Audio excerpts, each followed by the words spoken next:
아멘. 오늘은 특별히 우리 제주도에서 우리 상화형과 도형수와 애나 가족이 함께하였습니다. 감사합니다. 우리가 얼마나 제주도를 사랑하는지 이 가족을 보니까 이제 우리 교회가 완전체가 됐다는 생각이 들어서 너무 감사합니다. 오늘 아쉽게도 이렇게 육적으로 예배 함께하지 않고 뭐 인터넷으로 예배하는 분이 몇 분 계십니다. 먼저 김장조 있어요. 그래서 우리 조미, 조희정, 황현식 가족은 김장하러 가셨고요.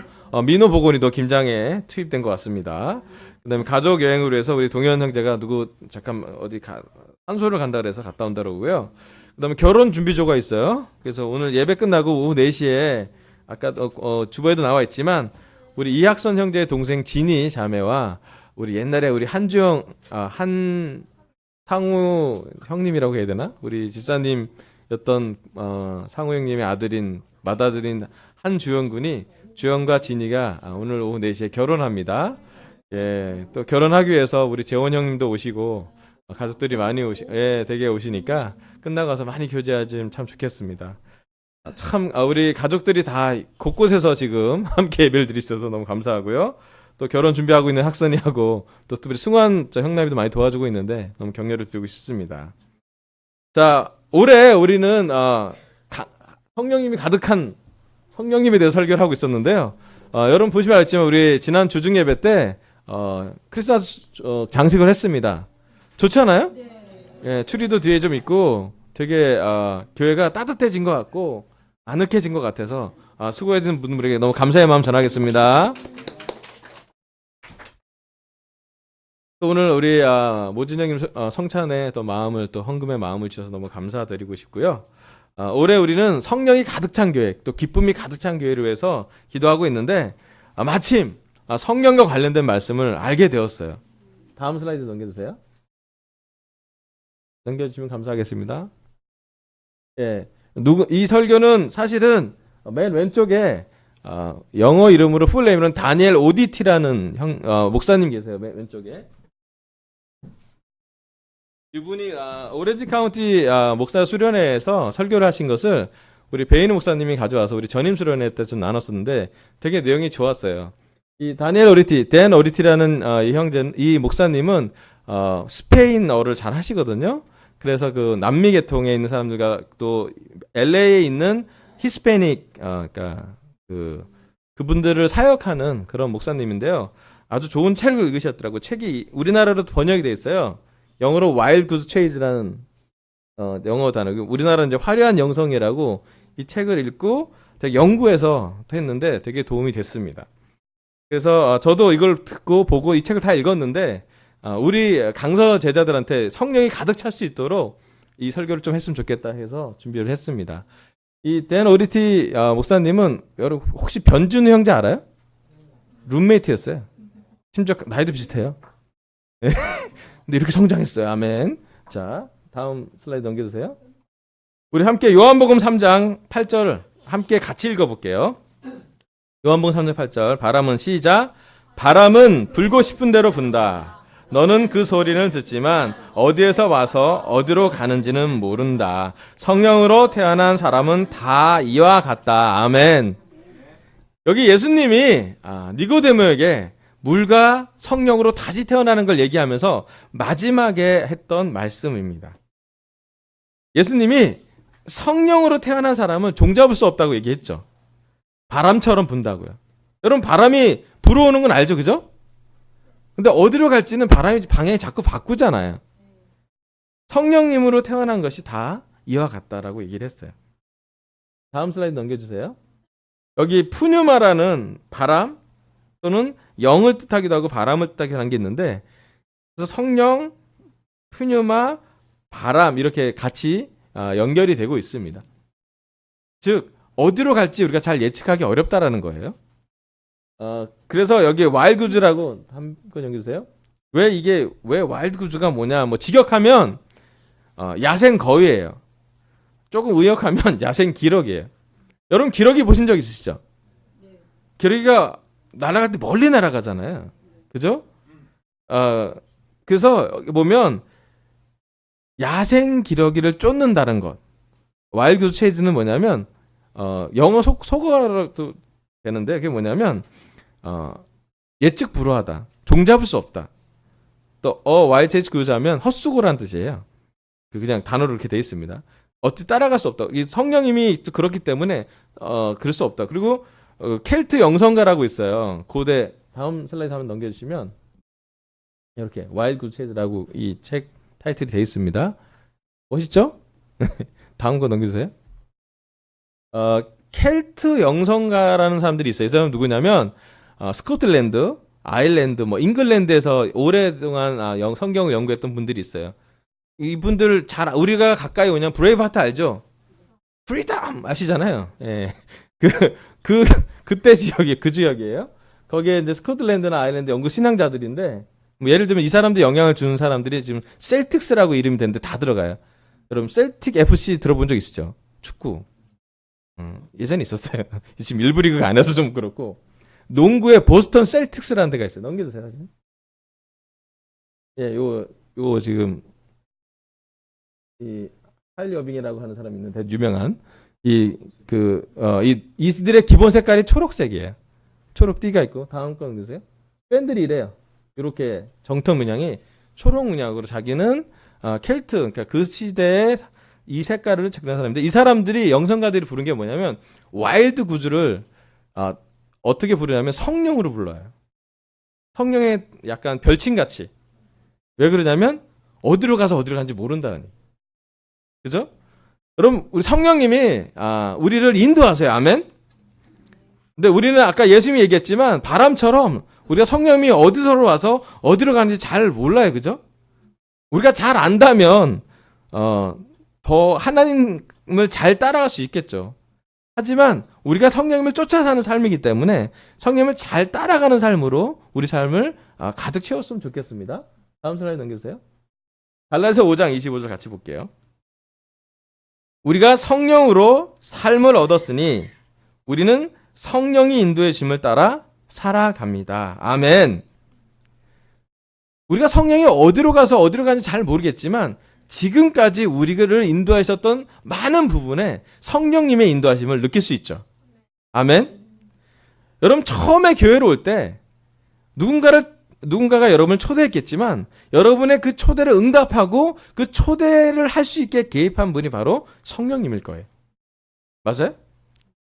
여러분 교회에 와서 처음에 앉아서 이 찬양도 듣고 어색한 교제를 좀 하고 나서 성경 공부 제안을 받습니다.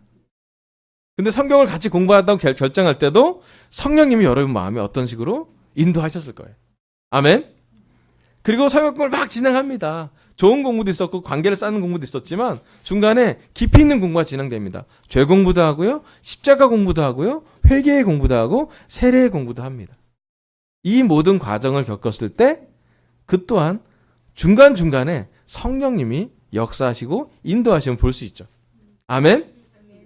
그리고 나서 마침내 우리가 너무 기쁜 마음으로 또 회개하는 마음으로 너무 하나님께 미안한 마음과 너무 감사한 마음과 조금이지만 예수님께서 십자가를 사랑하는 마음으로 우리는 침례, 세례를 받습니다. 아멘. 네, 여러분 세례를 받을 때 물과 성령으로 다시 태어나죠. 아멘. 그래서 여러분과 저는 성령님이 내재되어 있습니다. 아멘. 근데 잘 느껴지시나요? 여러분의 성령님이? 아멘. 제가 지난주에 우리 정승환 이형남 부부에서 아들내미 정윤이 처음 교회 왔잖아요. 우리 갓난애기 보니까 어때요? 한 50일 된 아기인데. 모든 주일학교들이 다 달라가 쳐다봐요. 이렇게. 그리고 모든 결혼부들이 다 와서 너무 예쁘다. 잘 왔다. 아유 귀엽다라고 얘기를 합니다. 예. 여러분 아이를 태어나본 결혼은 아시겠지만 아이가 엄마 뱃속에서 나올 때 원래 숨을 잘 쉬지 않아요. 탯줄로 다 양분도 공기도 다 주입하고 탯줄을 자르고 태어날 때 처음으로 그 아이가 숨을 쉽니다. 울죠 대부분. 그리고 나서 그 아이는 자기가 숨 쉰다는 것 자체를 인식하지 못할 정도로 열심히 숨을 쉽니다. 그죠? 그 아이가 한 40년 숨 쉬면 이렇게 됩니다. 이렇게. 예. 여러분, 우리가 숨을 들숨 날숨 잘 때도 심지어 숨을 쉽니다. 근데 잘 인식하지 못하죠. 윤희가 태어납니다. 우리 승한 형제와 형남 자매가 얼마나 낮이고 밤이고 잘 아이를 키우겠습니까? 모유도 먹이고 우유도 먹이고 기저귀 갈고 안아주고 씻겨주고 아프면 챙겨주고. 여러분, 지금 형남이랑 우리 승한이는 되게 열심히 살고 있어요. 낮이고 밤이고 아이를 키워야겠죠. 24시간 주일학 교재가 가동되고 있습니다. 그런데 윤희가 잘 알까요? 내가 어렸을 때 엄마한테 얼만큼 사랑받았는지, 얼만큼 내가 먹는 모유가 엄마가 얼마나 헌신했는지 잘 모를 수도 있어요. 때로는 성령님 이와 같아요. 우리가 세례받을 때부터 지금까지 영적으로 성장할 때, 또 힘들 때, 우리가 회개할 때, 또 교회에 어려움 있을 때 우리의 고난을 인내로 참아내게 했던 많은 부분이 사실은 성령님이 개입하신 거예요. 근데 때로는 우리가 그 성령님의 인도를 잘 인식 못할 때가 있는 것 같아요. 하지만 하나님은 원하십니다. 성령이 인도의 주심을 따라 살아가려고. 근데 제자가 된 때는 성령님의 인도를 정확히 받았는데, 제자가 되고 난 후부터 우리에게 어려움이 올 때도 있어요. 언제 어려움이 오냐면 내 뜻과 성령님의 뜻이 좀 충돌될 때가 있어요. 주로 이제 죄성과 연결이 되는데, 성령님은 우리를 광야로 인도하십니다. 성령님은 우리를 예수님한테 더 가까이 의지하도록 우리 삶을 훈련시키려고 합니다. 그런데 너무나 자주 우리는 쉬고 싶고요, 좀 편하고 싶고요, 좀 이기적으로 되고 싶고요, 또 음란하게 되고 싶고요, 우리 자신을 자꾸 이렇게 채우려고, 성령은 자꾸 비우라고 얘기하는데 때로는 우리는 자꾸 채우려고, 성령은 자꾸 내려놓으라고 얘기하는데 자꾸 우리의 성품은 쥐고 이렇게 놓지 않으려는 마음이 있을 때가 많아요. 그래서 성령님의 인도를 우리가 의식하고 배우고 따라가려고 하지 않는다면 되게 어려움이 있을 수가 있습니다. 자, 성령님의 인도를 따라 사는 삶과 인간적으로 육적으로 사는 삶은 점점점 차이가 나게 됩니다. 다음 슬라이드 넘겨주세요. 그래서 이 앞으로 한 6주 정도 성령을 쫓아 사는 삶, 와일드 체이즈라고 그래서, 와일드 성령이라고 얘기하면 켈트 영성가의 어떤 의역을 빌어서 성령을 쫓아서 살아가는 삶으로 이 6주간을 보냈으면 좋겠습니다. 또 우리가 올해 성령이 가득한 또 기쁨이 가득한 교회를 꿈꾸고 있는데, 마지막 피날레를 이걸로 잘 했으면 좋겠어서 전 너무 맞다라고 생각이 들어서 설교를 하게 됐습니다. 다음 장면 좀 보여주세요.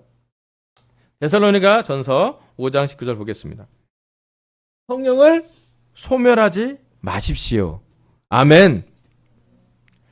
데살로니가 5장 19절은 5장 15절부터 18까지 너무 유명한 구절이에요. 항상 기도하고 범사에 감사하고, 그런 구절 있잖아요. 하나님의 뜻이라고요.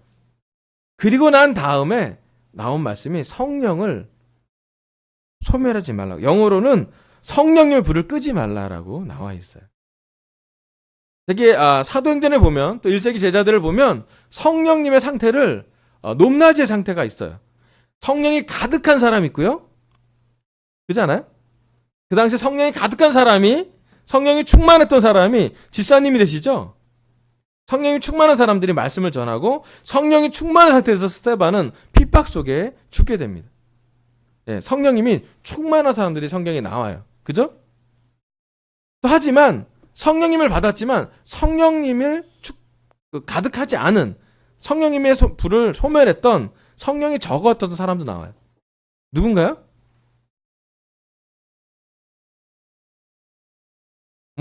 다 있죠.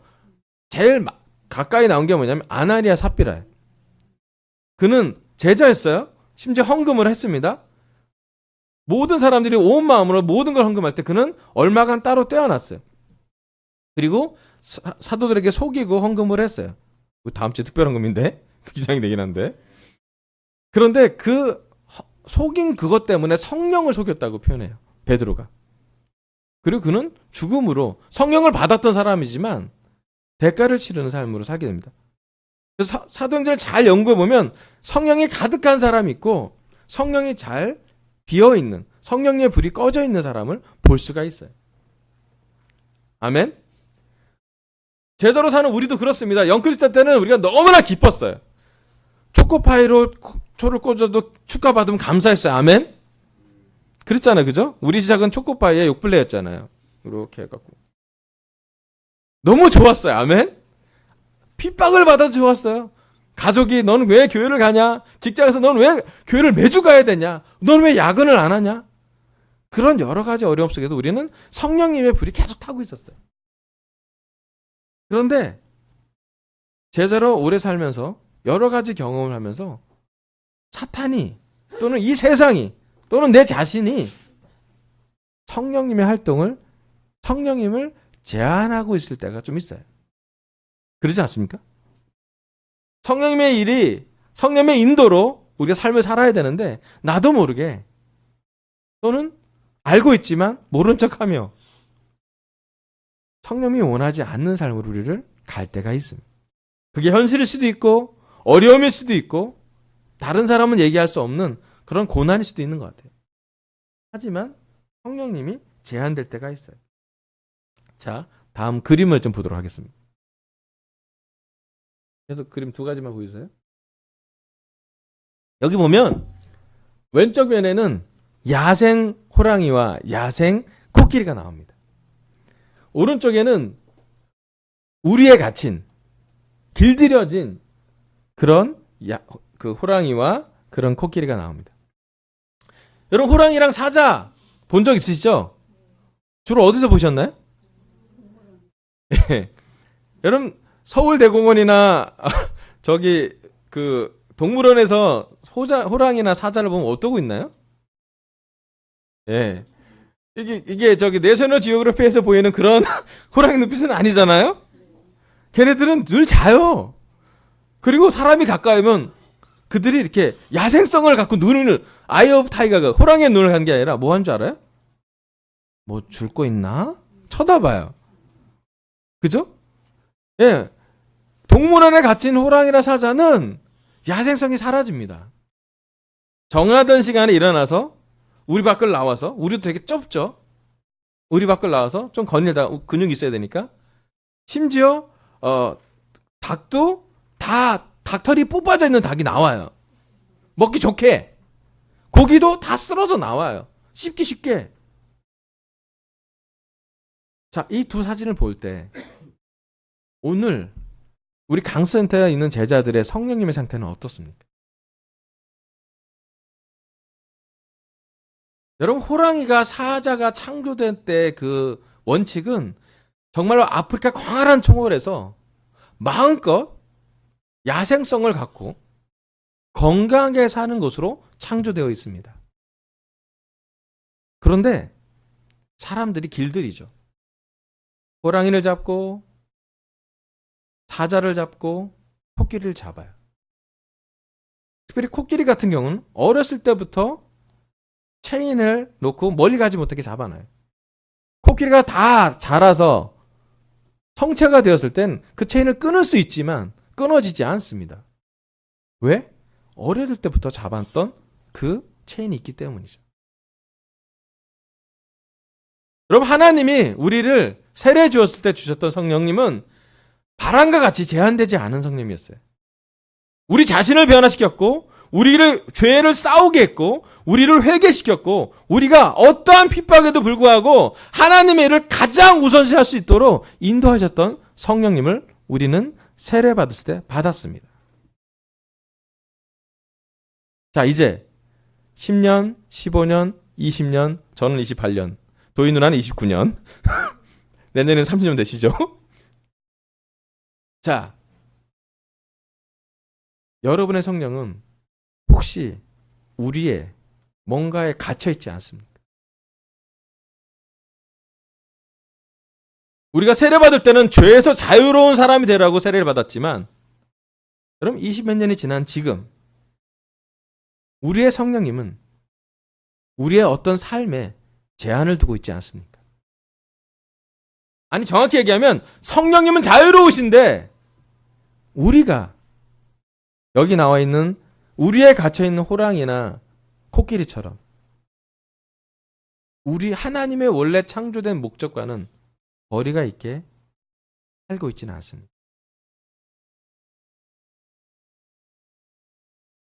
여러분 혹시 여러분 마음속에 또 저의 마음속에 성령님이 어떤 것에 갇혀져 있다면 어떤 우리에 갇혀 있다면 잘 오셨어요. 여기 책이 그런 내용이에요. 그 갇혀있는 6가지 빗장들을 풀어보자는 얘기예요. 연구해봤더니 한 6가지가 나와요. 다음 슬라이드 넘겨주세요. 성령님 활동을 제한하는 6가지 빗장들. 빗장 아시죠? 이렇게 가지면 문이 안 열리는 거. 6개가 나옵니다. 첫 번째는 책임감, 두 번째는 반복되는 일상, 세 번째는 가정이나 추정, 네 번째는 죄책감, 다섯 번째는 실패, 여섯 번째는 두려움. 요 6가지가 성령님 활동을 많이 제한하게 된대요. 친숙하지 않아요? 예, 여기 우리 다 갖고 있잖아요, 그죠? 예, 요런 것을 하나씩 풀어보면서 우리가 올해 말까지 성령님의 활동을 제한하지 않고 성령님이 많이 활동하는 우리 개인적인 삶, 또 강서교회가 성령님이 가득한 교회가 될 수 있도록 꿈꿔보면서 설교를 준비했습니다. 오늘은 그 첫 번째로요. 다음 슬라이드 넘겨주세요. 책임감의 빗장을 풀어라입니다. 책임감. 아멘. 여러분 책임감 있으시죠? 예, 책임에 대해서 오늘 좀 말해볼게요. 여러분한테 책임이 있습니다. 그죠? 어떤 것에 또 뭐에 어떤 것에 책임이 있습니까? 여러분 누굴 책임져야 돼요? 예? 제일 가정 저 제자 결혼부 제자들은 우리 아이들 책임져야 됩니다. 아멘. 그죠? 네. 남편 아내 책임지긴 좀 어렵지만 그래도 애들은 해줘야죠. 그죠? 네. 또 네, 스스로 책임을 져야 되죠. 책임질 게 되게 많아요. 가족을 책임져야 됩니다. 우리는 특별히 우리 40대가 많기 때문에 이 자리에 위로는 어르신들도 돌봐야 드려야 되고 아래는 아이를 키워야 될 때도 있고요. 자, 직장을 가진 분들 손 들어보세요. 예, 직장 가면 주로 무슨 얘기 들으시나요? 이거 누구 책임이야? 넌 책임을 질 수 있는 애인이 아니니? 예, 이건 네가 책임져라. 책임이라는 단어가 가장 많이 나오는 것 중에 하나가 직장이에요. 심지어 책임이라는 게 타이틀에 붙어요. 책임연구원. 그렇잖아요? 어디서 많이 들어봤던 것 같지 않아요? 여러분 되게 재밌잖아요. 직장은 직책이 있고 직책이 있는 곳에 바로 책임이 따라요. 되게 재밌잖아요? 여러분 직장에서 책임이 많아요? 월급이 많아요? 예? 여러분 월급보다 책임을 훨씬 많이 주는 게 직장의 섭리예요. 그렇잖아요?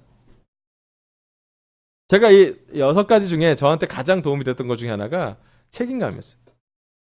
자, 저한테 좀 물어볼게요. 여러분 저의 책임은 어디까지입니까? 자, 강서교회 목사 박광식은 어디까지 책임을 져야 합니까?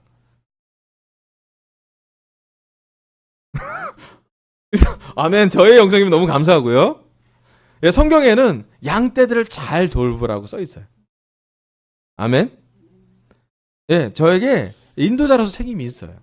없으면 거짓말이에요. 무책임하면 안 돼요.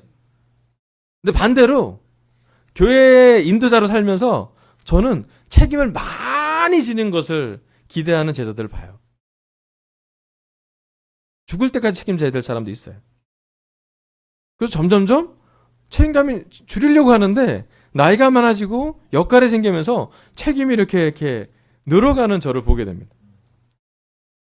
책임이 나쁜 건 아니에요. 하지만 어떠한 책임감은 저에게 건강하지 않은 그럴 스트레스를 줄 때가 있어요. 여러분 이 직종의 산업재해가 뭐냐면 과도한 스트레스예요. 어떨 때 제가 어쩔 줄 모르는 것도 책임져야 될 성향을 갖게 될 때도 있어요. 어떨 때 내가 잘못하면 내가 회개하면 되는데 애매할 때가 있어요. 교회 문제 생기면 누구 책임인가요? 아멘. 여러분 입에서 하나님이 먼저 안 나올 때가 많아요. 목사님이 책임져야죠. 목사님이 해결하셔야죠. 이건 이렇게 해야 되는 거 아닙니까? 저건 저렇게 되는 거 아닙니까? 심지어 나쁜 게 아니라 2가지 상반된 의견. 좋은 거예요. 다른 거지만 옳고 그르다는 게 아니라 다른 2가지의 의견 중에 하나를 손들어주면 둘 다 책임지기 못할 때가 많아요. 그게 우리 삶에 또 제 삶에 여러 가지를 많이 이렇게 엉겨붙게 만들고 무게감을 주고 스트레스 줄 때가 되게 많아요. 네. 그래서 저는 책임감을 정확히 이해하고 배우는 것이 성령님의 활동을 제한하지 않는 것을 좀 경험하고 훈련하게 되고 묵상하게 됐어요. 이건 그냥 떠오르는 게 아니라 좀 공부해봐야 되는 거예요. 나에게 어떤 것은 책임감이 과도하고 어떤 건 너무 책임감이 있어야 되는데 없는지 두 가지를 잘 균형을 잡는 게 성령님의 활동을 제한하지 않고 성령님을 제 삶에 가득 차게 하는 것이라고 볼 수가 있어요. 여기 두 가지 책임감에 대한 두 가지 성경적인 예가 나오는데 한번 보도록 하겠습니다. 첫 번째는 누가복음 9장 59절 60절입니다. 제가 읽어볼게요. 또 예수께서 다른 사람에게 나를 따라오너라 하고 말씀하셨다. 그러나 그 사람이 말하였다. 주님, 내가 먼저 가서 아버지의 장례를 치르도록 허락하여 주십시오. 그러나 예수께서는 그에게 말씀하셨다. 죽은 사람들을 장사하는 일은 죽은 사람들에게 맡겨두고 너는 가서 하나님 나라를 전파하여라. 아멘. 여기 누가복음 9장에 예수님의 제자가 되려고 하는 사람한테 예수님이 얘기한 말씀이 있어요. 이 사람은 이야기합니다. 내가 예수님을 따라가야 되는데 먼저 가서 아버지의 장례를 치도록 허락해달라고 그래요. 자, 그때 예수님은 이렇게 했는데 이렇게 얘기를 했어요. 그죠? 예수님 뭐라 그랬어요?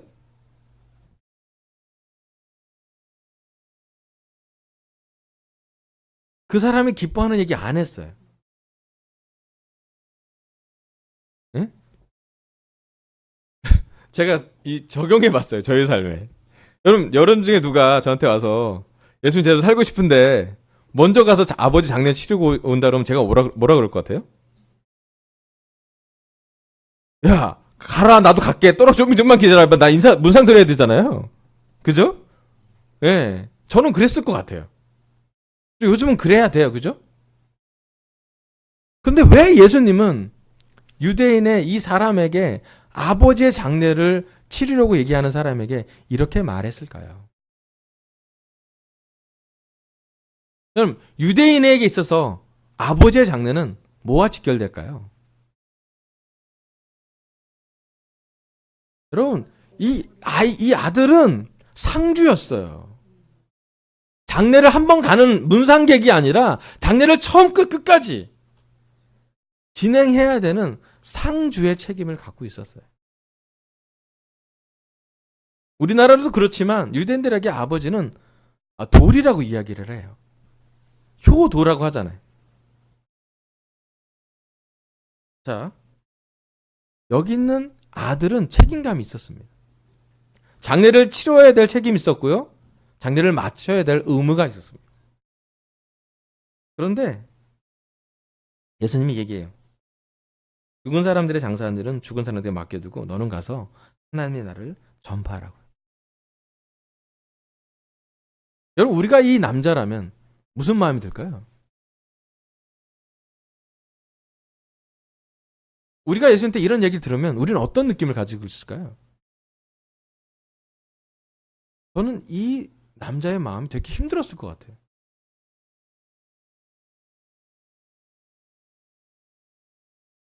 물론 성경에서 효도하지 말라고 써 있는 게 아니라 효도를 효도하라고 얘기했어요. 예수님은 고르반이라고 하나님께 예물을 드리면 아버지께 안 줘도 안 된다고 그런 얘기도 책임을 하나님께만 맡기지 말고 온 마음으로 자기 부모를 돌보라고 얘기를 했어요. 네, 효도하시라고 했어요. 그런데 여기 부분 하나는 뭐냐면 과대한 책임감이에요.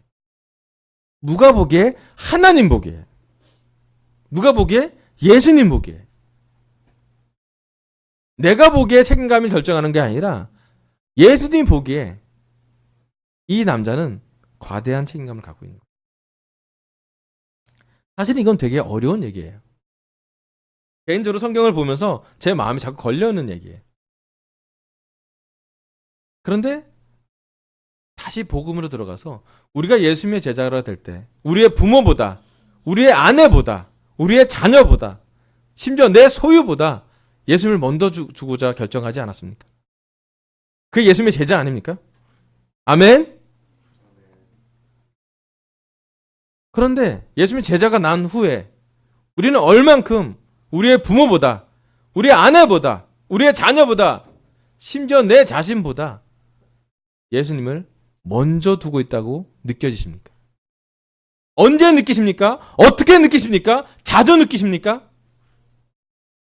아니면 우리의 생활에 있는 우리의 책임들, 우리의 직장, 우리의 가정, 우리의 아이들, 우리의 남편, 아내, 우리 부모님, 우리가 현재 살고 있는 삶 때문에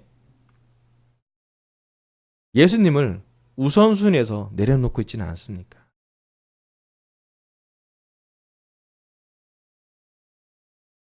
이 세상과 현실에서 우리는 얼만큼 예수님의 말씀을, 성령님의 인도하심을 우리 삶의 우선순위로 놓고 계십니까?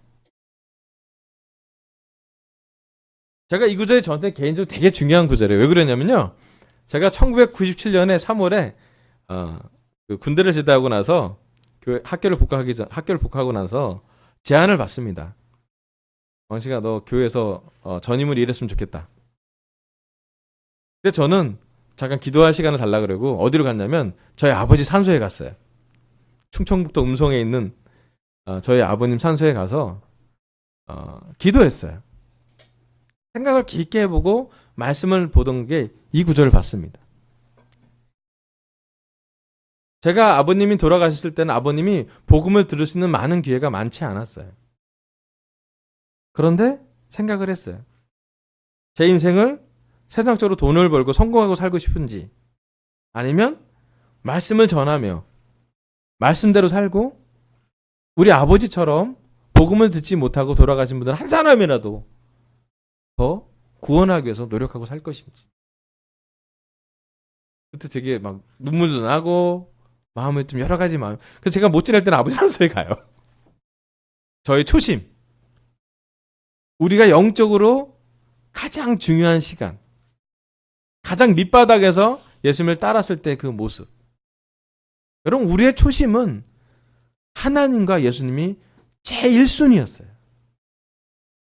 우리의 초심은 이 세상 어떤 핍박보다도, 어떤 방해보다도 하나님의 사랑이 우리를 압도했어요.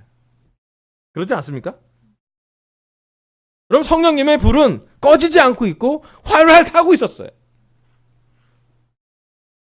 그런데 때로는 우리 삶에 하나씩 하나씩, 그게 율법일 수도 있고 우리 삶의 현실일 수도 있고 남들은 가져보지 못하는 고난일 수도 있고 또 영그리스도한테 충분히 격려받다가 어느 시점 지나서 격려가 좀 줄어들죠. 아멘. 그런 것일 수도 있는데 우리 삶에 책임져야 될 많은 것들 때문에 혹시 성령님이 갇혀있지 않습니까? 저는 늘 이 구절을 보며 저의 초심을 생각해 봅니다.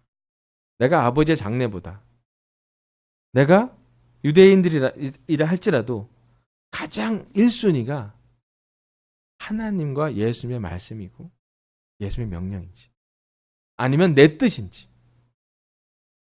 하나님은 늘 성경에 하나님의 뜻과 하나님의 시간과 하나님의 방법과 하나님의 사람을 통해서 또 하나님의 말씀을 통해서 움직이려고 하는데, 나는 너무나 자주 내 뜻과 내 방식과 내 사람들과 내가 원하는 시점에 내가 원하는 방식으로 얻고자 하는 것이 아닌지. 성령을 쫓는 와일드 굿 체이즈를 한다면, 정말로 야생 기러기를 쫓아 한다면 우리는 과대한 책임감에서 벗어나야 돼요. 일상의 현실에서, 무게감에서, 스트레스를 주는 것에서 벗어날 수 있어야 합니다. 아멘. 두 번째 말씀은요, 느헤미야 1장 1절부터 4절입니다. 요즘 우리 주중예배 때 느헤미야 공부하니까 제가 짧게 읽어보도록 하겠습니다. 하갈의 아들 느헤미야가 한 말이다. 20년 기슬루월 내가 도선 수산에 있을 때 나의 형제 가운데 하나인 하나니가 다른 사람과 함께 유다에서 왔기에 이리로 사로잡혀 오지 않고 그곳에 남아있는 유다 사람들은 어떠한지 예루살렘의 형편은 어떠한지를 물어보았다. 그들은 나에게 대답하였다. 사로잡혀 오지 않고 그 지방에 남은 사람들은 거기에서 고생이 아주 심합니다. 업신여김을 받습니다. 예루살렘 성벽은 허물어지고 성문들은 다 불에 탔습니다. 4절, 이 말을 듣고서 나는 주저앉아서 울었다. 나는 슬픔에 잠긴 채로 며칠 동안 금식하면서 하늘의 하나님께 기도하여. 아멘. 두 번째 모습은 뭐냐면 예루살렘에 잡혀오지 않고 살아있는 사람들에 대한 책임감이에요. 여기 도성 수산에 있을 때 술 따르던 관리 느헤미야는 물어봤어요. 예루살렘 형편이 어떤지. 형편이 어땠나요? 성벽은 허물어지고 성문은 다 불에 탔다라고 보고해줬어요. 다른 나라, 다른 직장을 갖고 있고 다른 지역에 살고 있는 느헤미야는 이 얘기를 듣고 울고 금식합니다. 아멘. 영적인 책임감이 있었어요. 하지만 그 당시에 예루살렘에서 잡혀오지 않고 남았던 사람들은 영적으로 어떻게 책임감이 있었나요?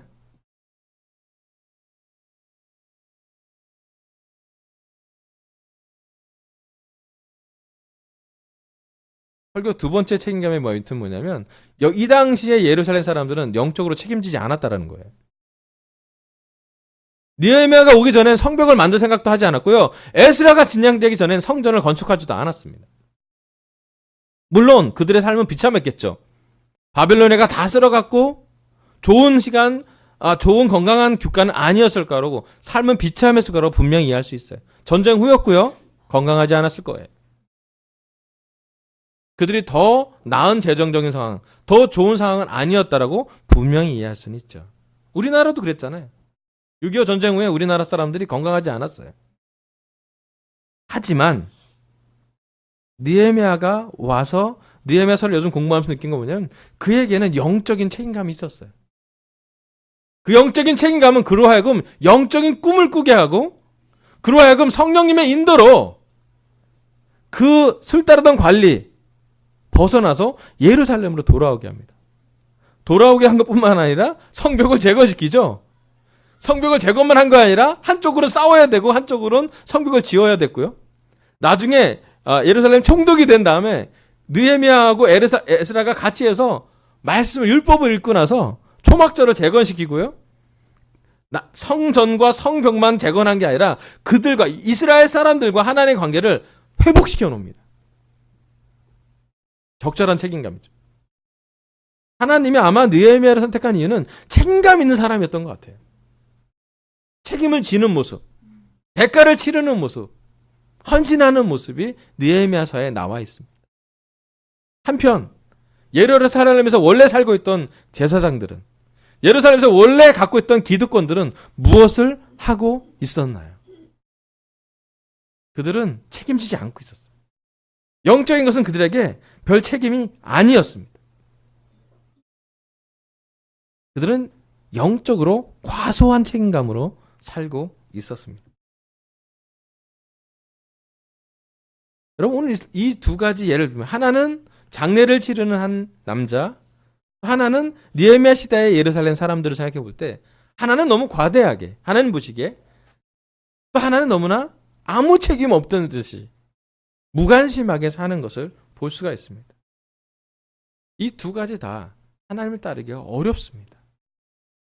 우리 삶에 아버지의 장례식처럼 우리 삶의 중요한 것 때문에 성령님을 쫓아 사는 것을 주저하고 계십니까? 반대로 우리 삶에 우리 영적으로 세워야 될 게 되게 많은데도 불구하고 불탄 채로,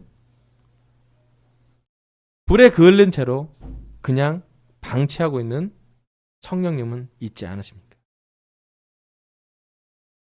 오늘 저와 함께 이 두 가지 빗장을, 책임감이라는 빗장을 열기 위해서 말씀을 하나 보도록 하면 좋겠습니다. 어떻게 하면 이 책임감을 벗어날 수 있을까?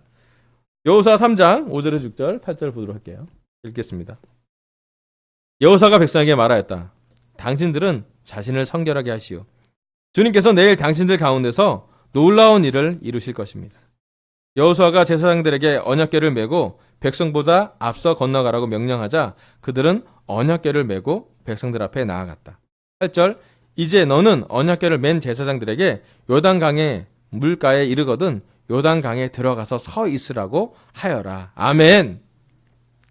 여기 이스라엘 사람들이 모세의 인도로 홍해를 가르고 광야 생활을 한 다음에 40년이 지나고 이제 그들의 약속의 땅인 가나안 땅에 들어가기 바로 직전이었어요.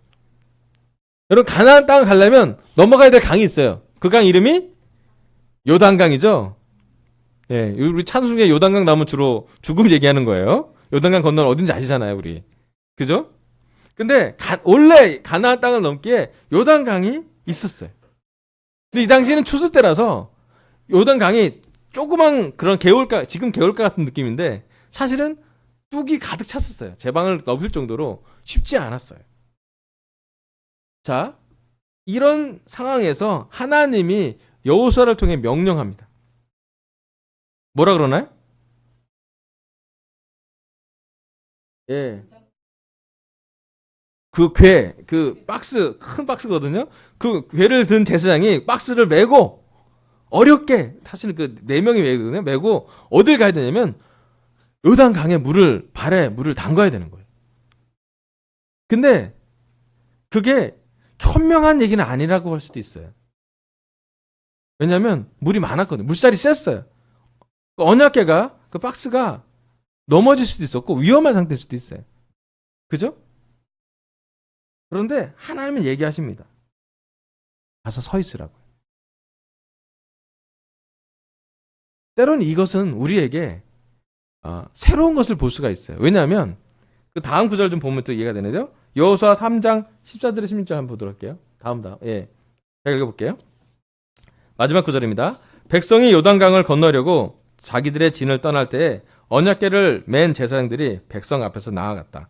그 궤를 맨 사람들이 요단강까지 왔을 때는 마치 수수기간이어서 제방까지 물이 가득 차 올랐다. 그 궤를 맨 제사장들이 발이 요단 물가에 닿았을 때 위에서부터 흐르던 물이 멈추었다. 그리고 멀리 사르단 근처에 아담 성읍에 뚝이 생겨 아라바의 바다 곧 사해로 흘러가는 물줄기가 완전히 끊겼다. 그래서 백성들은 여리고 맞은 쪽으로 건너갈 수 있었다. 아멘. 하나님이 궤를 맨 제사장들에게 발을 적시라고 얘기했고요. 그리고 실제로 여호수아 말을 그들이 들었어요. 그들이 반항하거나 그건 논리적이지 않습니다. 위험합니다. 언약궤가 어떻게 될지 모르겠습니다. 그렇게 하지 않고 궤를 메고 강으로 들어갔어요. 그 안으로 들어갔더니 물이 멈췄대요. 아멘. 이거 뭔가 연상되지 않습니까? 뭐랑 연결되나요? 예, 모세는 홍해를 멈췄어요. 갈랐어요. 여호수아는 요단강을 멈추게 했어요. 정확히 얘기하면 여호수아에게 말한 하나님의 명령을 백성들이 지켰을 때 하나님이 인도하시는 기적으로 그들의 삶을 경험합니다. 아버지, 할아버지한테 들었던 얘기 있잖아요. 야, 홍해가 갈라진 거 내가 봤다. 야, 그걸 걸어서 왔다. 이제 그들의 믿음으로, 그들의 눈으로 다음 세대에 그들이 요단강을 강둑이 완전히 말리고 사해까지 완전히 말라져 있는 것을 걸어서 헤엄쳐서 간 것이 아니라 걸어서 가나안 땅에 들어가게 됩니다. 위 슬라이드 주세요. 포인트가 있으니까. 책임감의 빗장을 풀려면 하나님이 말하십니다. 발에 물을 적셔라 합니다.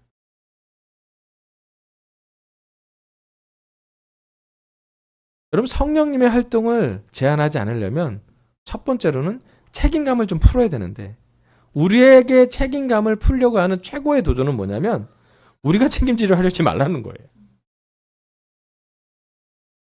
여러분, 정확히 얘기하면 우리는 하나님에게 속한 사람으로 정해져 있습니다. 우리는 예수님의 십자가의 은혜 아래 있는 사람으로 정해져 있습니다. 여러분, 그렇다면 하나님에게 우리의 책임을 가져갔으면 좋겠어요. 여러분, 이스라엘 백성을 책임진 사람은 여호수아가 아니었어요. 물론 여호수아가 놀라운 인도자였어요. 그의 의로움도 되게 중요한 역할을 했어요. 하지만 요단강을 마르게 하신 분은 여호수아가 아니라 하나님이셨어요. 여러분 오늘 시간 우리 강서인 제자들한테 하나님 얘기하십니다. 성령님이 일하게 하라고요. 우리가 무엇을 하든 그 모든 것이 성령님의 능력으로 하나님께 영광을 갈 수 있도록 우리 삶의 요단강에 우리가 발에 물을 적실 것을 결정하라고 이야기합니다. 예전에 모세가 했던 영광스러운 홍해를 가르는 기적은 아닐지라도 우리 삶에 하나님이 개입해서 우리 삶에 예수님의 부활의 능력이 개입해서 성령님이 하실 것을 꿈꾸고 그것에 대한 믿음과 그것에 대한 확신으로 우리에게 갖고 있는 과도한 책임감을 좀 벗어나라고 얘기를 합니다. 우리가 지금까지 믿음으로 인내로 여기까지 왔어요. 아멘. 하지만 우리가 꿈꿔왔던 가나안 땅이 있지 않습니까? 그럼 가나안 땅에 가려면 요단강을 건너야 돼요. 아멘.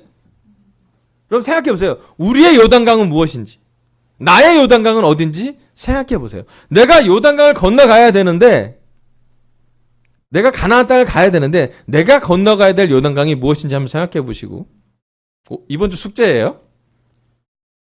나는 그 요단강에 발을 적실 것인지 오늘 결정하시면 좋겠습니다. 저는 기억이 납니다. 우리 2017년 1월 1일 날 우리 잠실에서 여기까지 건너왔어요. 아멘. 잠실에서 우리가 강서 영등포까지 우리 다 왔잖아요. 아멘. 와서 여기 건물을 막 리모델링하고 겨울에 싱글들은 페인트 막 하고 좀 깨끗하게 만들고 뭐 여러 가지 비용을 들어서 했어요. 아멘.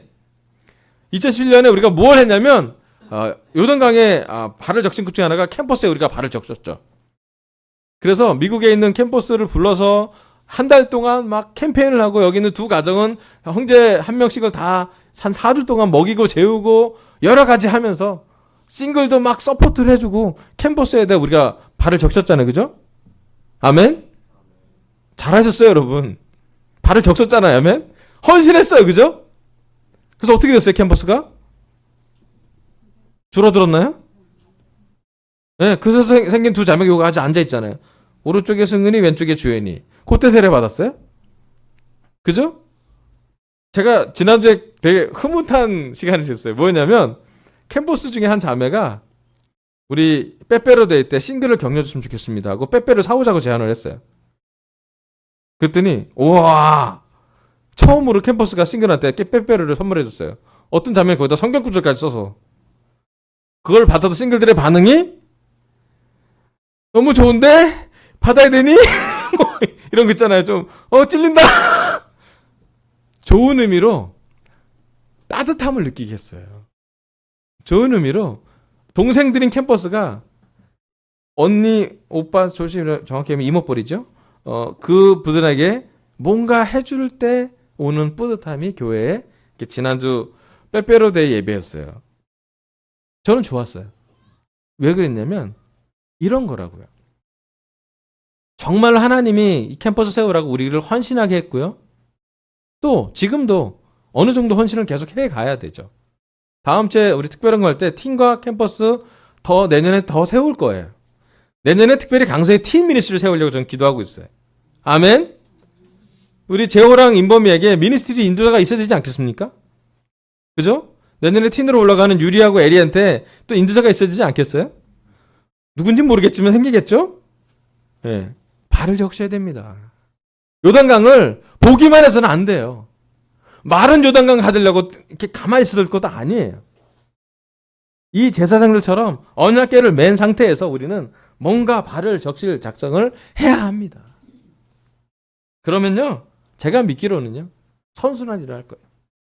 우리가 하나님께 헌신하면, 우리가 과도한 책임감과 과소한 책임감을 벗어나서 적절하게 하나님 말씀에 순종하기만 한다면, 우리가 성령님의 활동을 제한하지 않겠다고 결정만 하더라도 하나님 우리 삶에서 많은 일을 하실 거예요. 저는 우리 강서 교회가 팀 미니스트리가 성장할 것 같고요. 캠퍼스 미니스트리가 내년에는 폭발하기를 기도해요. 폭파되기라는 게 아니라 폭발에 성장하기를, 배가 되기를 꿈꿔가고 있어요. 또 그럴 하나님이 준비를 많이 해주세요. 제가 못하고 우리 저보다 한 20 몇 살 어린 친구들이 훨씬 잘하고 있어요. 격려가 됩니다. 여러분 이 시간 우리한테 물어보길 바라요. 책임감의 빗장을 풀고 영적인 요단강에 발을 적실 각오를 하라고요. 마지막 슬라이드 좀 넘겨주세요. 오늘 하나님은 저를 통해서 성령을 쫓아서 하는 사람 첫 번째 말씀을 하게 됐어요. 아멘? 책임감의 빗장을 풀으라고요. 성령을 가두는 첫 번째 책임감의 빗장을 풀고 요단강에 발을 담기기로 결정했으면 좋겠습니다. 올해 남은 기간 동안 또 특별히 이번 주에 나의 영적인 요단강에 나는 어떻게 발을 담글지를 생각해보고 결정하길 바랍니다. 사진을 찍어서 너무 감사한데요. 생각해보세요. 그리고 여러분의 요단강이 무엇인지, 그 요단강에 발을 담그는 것은 무슨 의미인지 깊게 생각해보고 결정하길 바라면서 설교를 마치겠습니다. 감사합니다.